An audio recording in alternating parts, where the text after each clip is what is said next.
Well, Brett, it's a very nice position to be watching the cricket, but I guess you're used to this sort of the lofty heights. Yeah, you almost get a nosebleed sitting up this side, don't you? It's a great place to watch cricket, nice cool breeze, and the Aussies are doing a great job. They are. Now, this was dubbed the dead rubber coming into this. Obviously, the Australians have won the series, but none of the Australians are playing like it's it's a given. Yeah, I think this sort of day and age, you always want to make sure that every chance you get to play for your country, that you go out there and you always give it your best shot.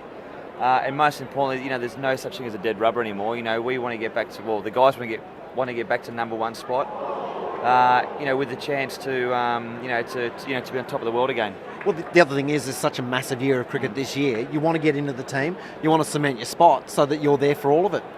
Yes, and with the whole, rotation thing happening as well, you want to make sure that you give yourself every opportunity to take wickets or score runs, and as you mentioned, give yourself a chance to stay there for as long as possible. Jackson Bird coming into the side of the MCG did himself a favour by getting 2 wickets in each innings. Took another 4 here yesterday.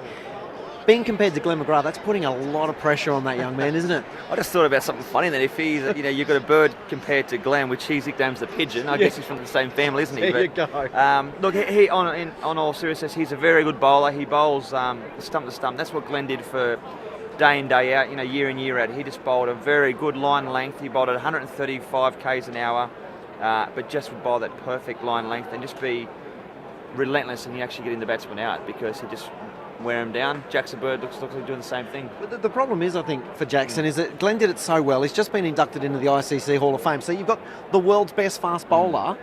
You're being compared to him. That's tough. It's a big ask for you. It depends which way you look at it. You can take it as a great rap. You can use that to inspire you to try and keep bowling well. But I think what Bird does, he just as Glenn did, he's nice and patient.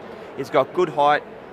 He looks like he enjoys bowling in longer spells and just putting the ball in that perfect length. So he's not searching for that miracle ball every single over. He's not slow ball, bouncer, off cutter, leg cutter like we've seen from some other bowlers throughout the last few sort of games.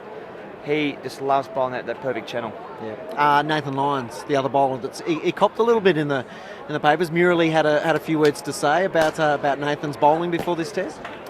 Yeah, look, I think when you're the front line spinner, and he hasn't, I guess, taken the amount of wickets that he'd like to in the last test match or so, you always don't feel like you're under a bit of pressure. But look, I've been impressed by Nathan Lyon. I think he's got a great work ethic. He's learning his trade still, and on wickets that will suit, I think he'll do a very good job. I think one of the things we've noticed with the Australian bowlers as a group is that they really have bowled in tandem beautifully, haven't they? And that's what they worked on, and certainly when I was amongst the Australian setup, we always spoke about bowling in partnerships.